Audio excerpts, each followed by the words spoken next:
اور جس میں حق و باطل کو واضح کرنے والی نشانیاں ہیں۔ یہ آیت رمضان کی عظمت کو مزید واضح کرتی ہے کہ مہینہ صرف روزوں کا نہیں بلکہ قرآن کے نزول کا بھی مہینہ ہے۔ اسی لیے نبی کریم صلی اللہ علیہ وسلم رمضان میں قرآن کی تلاوت کا خاص اہتمام فرماتے تھے، اور حضرت جبرائیل علیہ السلام ہر سال رمضان میں آپ صلی اللہ علیہ وسلم کے ساتھ قرآن کا دور مکمل کرتے تھے۔ ان آیات اور واقعات کی روشنی میں کہا جاتا ہے کہ رمضان کی ابتدا وحی کی روشنی میں ہوئی، اور یہی وحی اس مہینے کی سب سے بڑی نعمت ہے۔ یہ مہینہ محض بھوک اور پیاس برداشت کرنے کا نام نہیں بلکہ اللہ کی قربت حاصل کرنے، قرآن سے جڑنے اور اپنے ایمان کو مضبوط کرنے کا مہینہ ہے۔ ہمیں اس بات کو سمجھنا چاہیے کہ رمضان کی اصل روح کیا ہے۔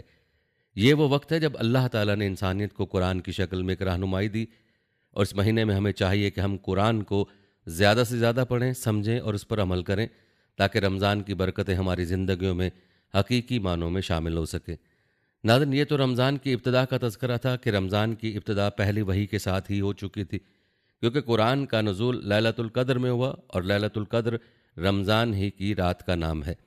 لیکن یاد رکھیں، رمضان کے روزے وحی کے ساتھ فرض نہیں ہوئے تھے بلکہ بعد میں فرض ہوئے۔ رمضان کے روزے کب فرض ہوئے؟ آئیے آپ کو پہلے رمضان کے بارے میں بتاتے ہیں۔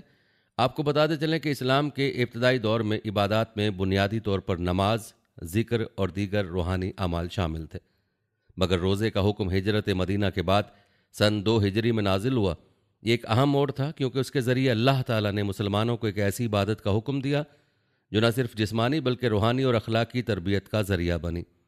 یاد رکھیں، اسلام میں ہر عبادت کے پیچھے ایک گہری حکمت پوشیدہ ہے، اور روزوں کا حکم بھی محض بھوک اور پیاس برداشت کرنے کے لیے نہیں دیا گیا، بلکہ اس کا بنیادی مقصد تقویٰ یعنی پرہیزگاری اور اللہ تعالیٰ کا قرب حاصل کرنا تھا۔ جیسا کہ اللہ تعالیٰ نے قرآن مجید میں روزوں کے فرض ہونے کے بارے میں ارشاد فرمایا، اے ایمان والو، تم پر روزے فرض کیے گئے ہیں جیسے تم سے پہلے لوگوں پر فرض کیے گئے تھے، تاکہ تم تقویٰ اختیار کرو۔ ناظرین، یہ آیت نہ صرف روزے کے فرض ہونے کی وضاحت کرتی ہے بلکہ اس میں یہ بھی بتایا گیا کہ روزہ کوئی نئی عبادت نہیں بلکہ پچھلی امتوں پر بھی لازم تھا۔ اس کا مقصد صرف فاقہ کشی نہیں بلکہ انسان کو تقویٰ، صبر اور روحانی پاکیزگی کی طرف لے جانا ہے۔ روایت بتاتی ہیں کہ جب یہ آیت نازل ہوئی اور روزے فرض ہوئے تو مسلمانوں نے اسے نہایت محبت اور فرما برداری کے ساتھ قبول کیا۔ وہ نبی کریم صلی اللہ علیہ وسلم کے ہر حکم پر دل و جان سے عمل کرتے تھے، اور روزے کو بھی ایک عظیم نعمت اور برکت سمجھ کر اختیار کیا۔ اور پہلے رمضان میں مسلمان جو مدینہ میں ہجرت کے بعد نئی زندگی کا آغاز کر رہے تھے، انہوں نے پہلی بار مکمل مہینے کے روزے رکھے۔ اس دوران نبی اکرم صلی اللہ علیہ وسلم نے خود روزے رکھے اور صحابہ کرام کو اس عبادت کے فضائل اور اس کے روحانی فوائد سے آگاہ کیا۔ یاد رکھیں، اسلامی تعلیمات میں اکثر اوقات کوئی بھی نیا حکم ایک تدریجی طریقے سے نافذ کیا جاتا ہے تاکہ لوگ اسے آسانی سے قبول کر سکیں۔ یہی معاملہ روزے کے ساتھ بھی ہوا۔ ابتدائی طور پر مسلمانوں کو روزہ رکھنے یا فدیہ دینے کا اختیار دیا گیا تھا، جیسا کہ قرآن مجید میں ارشاد ہے، اور جو اس کی طاقت نہ رکھے وہ ایک مسکین کو کھانا کھلائے، سورہ بقرہ میں ہے۔ اس کا مطلب یہ تھا کہ جو لوگ روزہ نہ رکھ سکتے وہ کسی غریب کو کھانا کھلا کر اس کا بدل دے سکتے تھے، مگر بعد میں یہ حکم ختم کر دیا گیا اور تمام اہل ایمان پر روزے فرض کر دیے گئے، سوائے ان لوگوں کے جو بیماری یا سفر کی حالت میں ہوں، جیسا کہ سورہ بقرہ میں اللہ تعالیٰ نے فرمایا، جو شخص تم میں سے بیمار ہو یا سفر پر ہو تو دوسرے دنوں میں روزے رکھے۔ ناظرین، یہ اللہ کی رحمت ہے کہ اس نے روزے کو ایک ایسی عبادت بنایا جو انسان کی فطرت کے مطابق ہو، اور اس میں نرمی کا پہلو بھی رکھا تاکہ کسی پر ضرورت سے زیادہ بوجھ نہ پڑے۔ ناظرین، یاد رکھیں، پہلے رمضان کے بعد یعنی روزہ فرض ہونے کے بعد روزے مسلمانوں کی زندگی کا لازمی حصہ بن گئے۔ ہر سال رمضان المبارک کا مہینہ آتا اور مسلمان اس مہینے کو خصوصی عبادات، تلاوت قرآن، دعا اور روحانی تربیت کے لیے وقف کر دیتے تھے۔ ایک روایت میں نبی اکرم صلی اللہ علیہ وسلم نے فرمایا، جو شخص ایمان کے ساتھ اور ثواب کی نیت سے رمضان کے روزے رکھے اس کے پچھلے تمام گناہ معاف کر دیے جاتے ہیں۔ یہ حدیث روزے کی فضیلت کو بیان کرتے اس بات کو واضح کرتی ہے کہ رمضان محض ایک رسم نہیں بلکہ اللہ کی طرف سے بخشش اور رحمت حاصل کرنے کا ایک سنہری موقع ہے۔ یاد رکھیں، پہلا رمضان مسلمانوں کے لیے ایک نئے سفر کا آغاز تھا، جس میں اللہ تعالیٰ نے انہیں ایک نئی عبادت عطا کی جو نہ صرف جسمانی بلکہ روحانی پاکیزگی کا بھی ذریعہ بنی۔ روزے کا مقصد صرف بھوک اور پیاس برداشت کرنا نہیں بلکہ ایک تربیتی عمل ہے جو صبر، تقویٰ، شکر اور اللہ سے قربت کو بڑھاتا ہے۔ اللہ کے فضل و کرم سے آج بھی ہر رمضان میں مسلمان اسی سنت پر عمل کرتے ہیں جو نبی اکرم صلی اللہ علیہ وسلم نے پہلے رمضان میں قائم کی تھی۔ یہ مہینہ ہمیں اپنی زندگی میں نیکی، پرہیزگاری اور اللہ کی محبت پیدا کرنے کا موقع فراہم کرتا ہے، تاکہ ہم نہ صرف رمضان میں بلکہ پوری زندگی اللہ کے قرب میں بسر کر سکیں۔ ناظرین، آپ نے پہلے رمضان کا تذکرہ ملاحظہ کیا کہ کیسے رمضان کی ابتدا ہوئی۔ اب آپ کو یہ بتاتے ہیں کہ مسلمانوں کا پہلا رمضان کن حالات میں رکھا گیا۔ یہ تذکرہ آپ کے ایمان کو تازہ کر دے گا، لہٰذا ویڈیو کو سکپ کرنے کی کوشش مت کیجیے گا۔ یاد رکھیں، جب رمضان المبارک کے روزے فرض ہوئے تو مدینہ منورہ میں مسلمان ایک نازک دور سے گزر رہے تھے۔ اگرچہ ہجرت کے بعد مسلمانوں کو ایک نئی سرزمین میسر آ گئی تھی جہاں وہ آزادانہ طور پر عبادات کر سکتے تھے، لیکن اس کے باوجود انہیں بے شمار چیلنجز اور آزمائشوں کا سامنا تھا۔ مہاجرین کی اکثریت بے گھر تھی، مدینہ میں بسنے والے یہودی اور منافقین سازشوں میں مصروف تھے، اور معاشی حالات بھی زیادہ مستحکم نہیں تھے۔ ایسے حالات میں رمضان کے روزے فرض ہوئے اور مسلمانوں نے پہلی بار اس بابرکت مہینے کو مکمل طور پر گزارا۔ یاد رکھیں، جب نبی کریم صلی اللہ علیہ وسلم اور ان کے صحابہ کرام مکہ سے ہجرت کر کے مدینہ پہنچے تو وہاں کا ماحول ان کے لیے بالکل نیا تھا۔ مدینہ میں انصار نے مہاجرین کا شاندار استقبال کیا، مگر اس کے باوجود بے گھر اور بے روزگار مہاجرین کو کئی مشکلات کا سامنا کرنا پڑا۔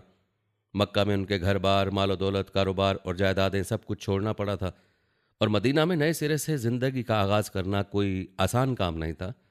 اس دوران مدینہ میں موجود یہودی قبائل اور منافقین بھی مسلمانوں کے خلاف مختلف سازشیں کر رہے تھے۔ وہ نہیں چاہتے تھے کہ اسلام یہاں مضبوط ہو، اور اسی وجہ سے وہ اندرونی اختلافات پیدا کرنے کی کوشش میں لگے رہتے تھے۔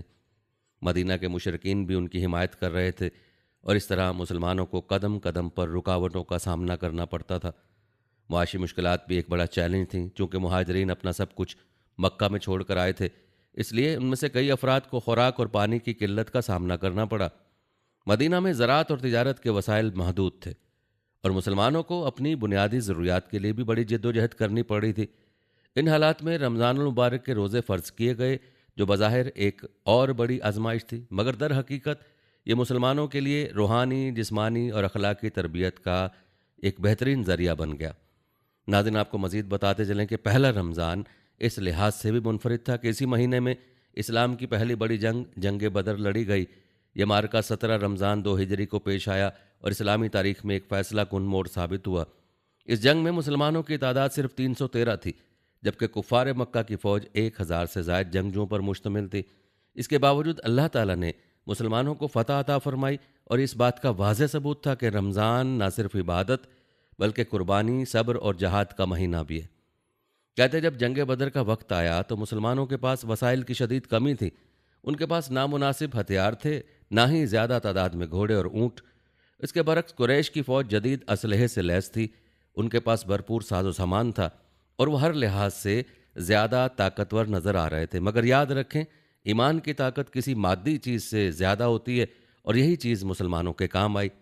یہ معرکہ پہلے رمضان کے دوران ہوا، اور کئی مسلمان روزے کی حالت میں تھے۔ اگرچہ اللہ تعالیٰ نے اجازت دی تھی کہ سفر اور جہاد کے دوران روزہ نہ رکھا جائے، لیکن بہت سے صحابہ کرام نے روزے کی حالت میں ہی میدان بدر میں شرکت کی۔ اس کا مقصد یہ تھا کہ وہ نہ صرف اللہ کے حکم پر عمل کریں بلکہ اپنی روحانی طاقت کو بھی مزید مضبوط کریں۔ نبی کریم صلی اللہ علیہ وسلم کی دعاؤں کی بدولت جنگ کے دوران اللہ تعالیٰ نے فرشتے نازل کیے جو مسلمانوں کی مدد کے لیے آئے۔ یوں کفار کو بدترین شکست ہوئی، ان کے بڑے بڑے سردار مارے گئے، اور مسلمانوں کو ایک زبردست فتح نصیب ہوئی۔ یاد رکھیں، اس جنگ نے مدینہ میں اسلامی ریاست کو مضبوط کیا اور مسلمانوں کو یہ یقین دلایا کہ اگر وہ صبر اور استقامت کا دامن تھامے رکھیں تو اللہ کی مدد ضرور شامل حال ہوگی۔ ناظرین، بات کی جائے پہلے رمضان کے روحانی اور عملی اثرات کی، تو پہلا رمضان مسلمانوں کے لیے ایک ایسا تجربہ تھا جس نے انہیں نہ صرف روحانی لحاظ سے بلکہ عملی زندگی میں بھی مضبوط بنایا۔ روزوں کا مقصد صرف بھوک اور پیاس کو برداشت کرنا نہیں تھا، بلکہ ایک تربیت تھی جس کے ذریعے مسلمان صبر، ضبط اور قربانی کا درس سیکھ رہے تھے۔ یہ مہینہ ان کے لیے ایک آزمائش تھا، مگر انہوں نے ثابت کیا کہ وہ اللہ کے ہر حکم پر عمل کرنے کے لیے تیار ہیں، چاہے حالات کتنے ہی سخت کیوں نہ ہوں۔ جنگ بدر کے بعد مسلمانوں میں ایک نیا جوش و ولولہ پیدا ہوا۔ انہیں یقین ہو گیا کہ اگر وہ اللہ کے راستے پر چلیں گے تو کامیابی ان کا مقدر بنے گی۔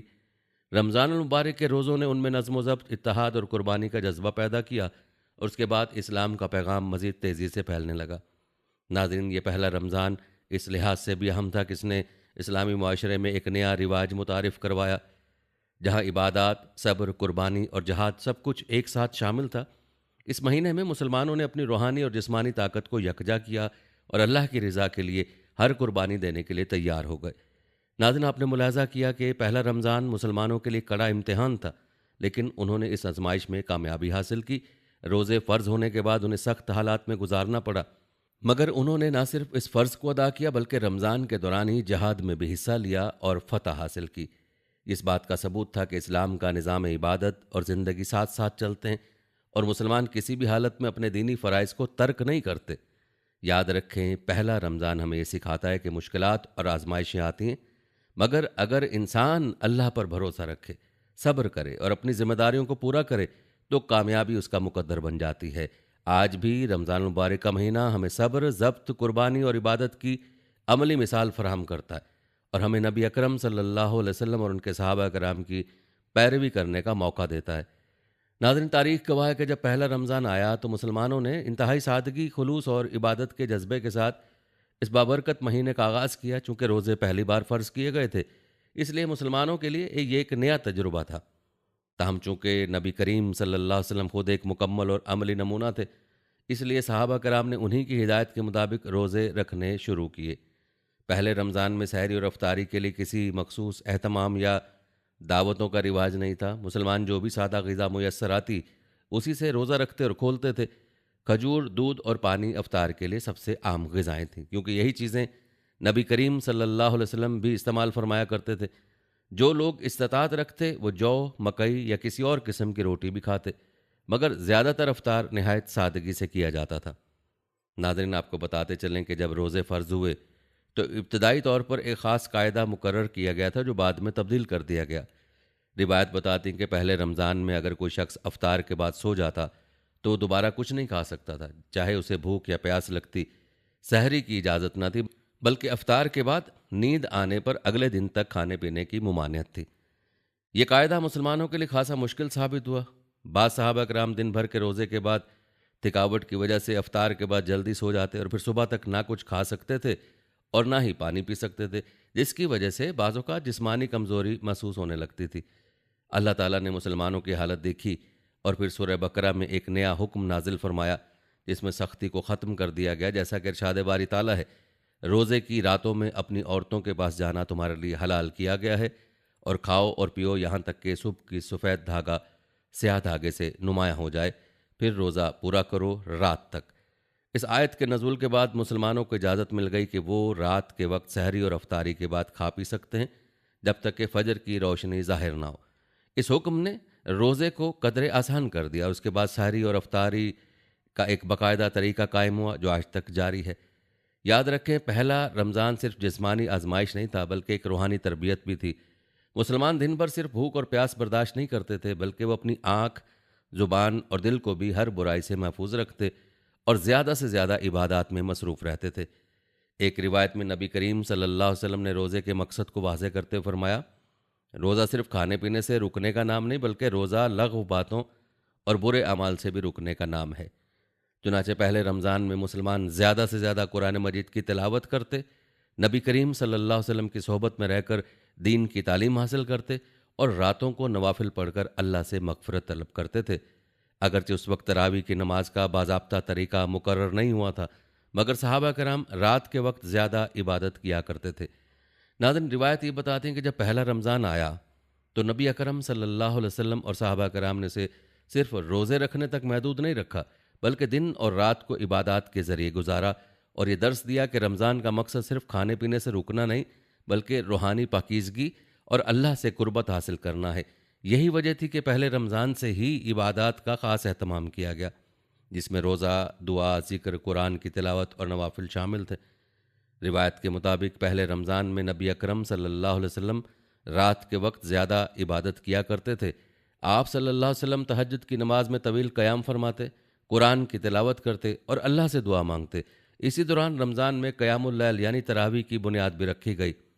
نبی کریم صلی اللہ علیہ وسلم نے پہلے رمضان میں چند راتوں میں صحابہ کرام کے ساتھ جماعت میں قیام فرمایا، اور جب صحابہ کی تعداد زیادہ ہونے لگی تو آپ صلی اللہ علیہ وسلم نے اس خوف سے کہ کہیں یہ نماز فرض نہ کر دی جائے، تراویح کو باقاعدہ جماعت کی صورت میں قائم نہیں کیا۔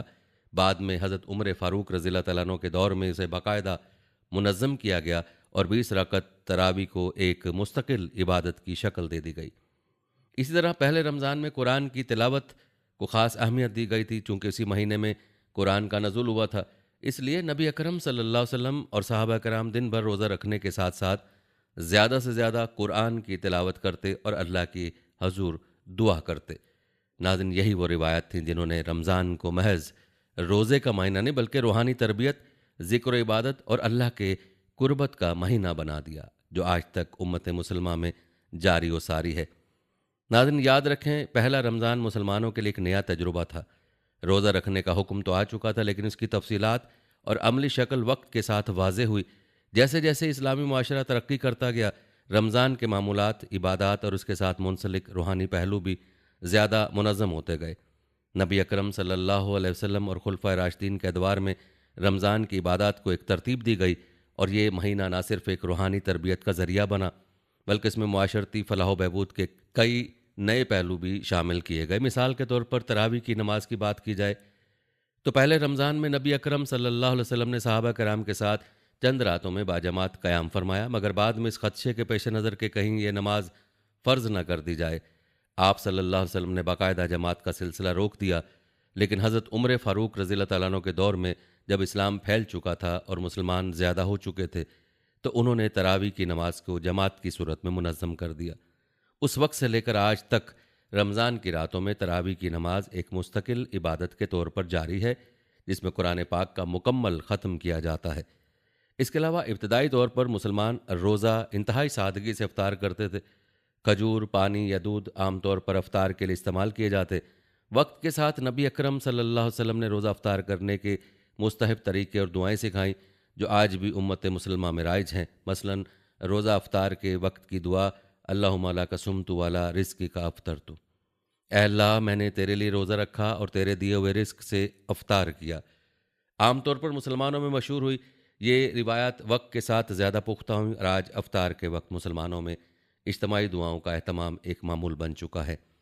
اس کے علاوہ پہلے رمضان کے بعد اسلامی معاشرت میں ایک اور اہم اضافی صدقہ فطر کا حکم تھا، جسے نبی اکرم صلی اللہ علیہ وسلم نے فرض قرار دیا۔ اس کا بنیادی مقصد یہ تھا کہ غریب اور مستحق افراد بھی عید کی خوشیوں میں شامل ہو سکیں۔ مسلمانوں کو یہ تاکید کی گئی کہ وہ عید سے پہلے صدقہ فطر ادا کریں تاکہ ہر شخص کے لیے بنیادی ضروریات کا انتظام ہو سکے۔ آج بھی یہ ایک مستحکم روایت کے طور پر جاری ہے، اور دنیا بھر کے مسلمان رمضان کے اختتام پر یہ صدقہ ضرور ادا کرتے ہیں۔ اسی طرح نبی اکرم صلی اللہ علیہ وسلم نے رمضان کے آخری عشرے میں اعتکاف کا اہتمام فرمایا اور یہ سلسلہ ہر سال جاری رکھا۔ اعتکاف کے ذریعے مسلمان دنیاوی معاملات سے مکمل علیحدہ ہو کر عبادات، دعا اور ذکر میں مشغول ہوتے ہیں۔ خاص طور پر شب قدر کی تلاش میں آخری عشرہ بہت زیادہ اہمیت اختیار کر گیا۔ ناظرین، یاد رکھیں، پہلے رمضان کے بعد جیسے جیسے اسلامی ریاست مضبوط ہوتی گئی، رمضان المبارک کی عبادات میں مزید بہتری آتی گئی۔ مسلمان اس مہینے میں زیادہ عبادات کرنے لگے، غریبوں اور مسکینوں کی مدد کرنے کا جذبہ بڑھتا گیا، اور سماجی سطح پر ایک خوبصورت اسلامی ثقافت پروان چڑھی۔ اور آج بھی رمضان پوری دنیا میں مسلمانوں کے لیے نہ صرف ایک مقدس مہینہ ہے بلکہ یہ روحانی، جسمانی، سماجی اور اخلاقی تربیت کا ذریعہ بھی بن چکا ہے۔ یاد رکھیں، رمضان المبارک صرف ایک مہینہ نہیں بلکہ اللہ کی قربت حاصل کرنے، اپنی اصلاح کرنے اور روحانی پاکیزگی اختیار کرنے کا سنہری موقع ہے۔ پہلا رمضان جب مسلمانوں پر فرض ہوا تو یہ نہ صرف ایک آزمائش تھی بلکہ صبر، استقامت، قربانی اور اللہ سے محبت کا امتحان بھی تھا۔ وقت کے ساتھ ساتھ رمضان کی اہمیت اور اس کی حقیقی روح اور بھی زیادہ واضح ہوتی گئی۔ ناظرین، یاد رکھیں، روزہ محض بھوک اور پیاس برداشت کرنے کا نام نہیں بلکہ ایک مکمل تربیتی عمل ہے جو انسان کو اپنی نفسانی خواہشات پر قابو پانے، اپنی سوچ اور کردار کو بہتر بنانے اور اللہ کی رضا کے لیے خود کو وقف کرنے کا سبق دیتا ہے۔